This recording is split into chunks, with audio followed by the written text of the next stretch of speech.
Hello everyone, and welcome to 9Checks. In today's video, I'll show you how to upload a signed lease contract into the system. Let's assume that you already have a signed contract and would like to store it safely in the app. The process is quick and straightforward. First, navigate to the tenant whose contract you want to upload and click on their profile. As you can see, the lease status is currently set to draft. You can also see the lease period displayed on the screen. The contract you upload will be linked to this specific lease period. Next, scroll down and navigate to the upload section. Here, you'll notice two upload options.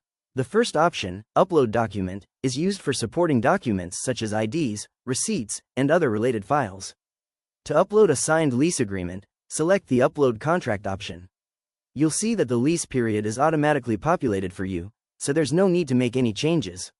Simply click Upload Contract and select the signed contract file from your device. Once the upload is complete, you'll receive confirmation that the contract has been successfully uploaded. You'll also notice that the lease status automatically changes from draft to active. This indicates that the signed contract has been successfully linked to the lease. If you navigate back to the tenant profile, you'll see that the lease status is now active. And that's it. Uploading a signed contract is that simple. Thank you for watching. If you found this video helpful, please like, subscribe, and stay tuned for more 9Checks tutorials.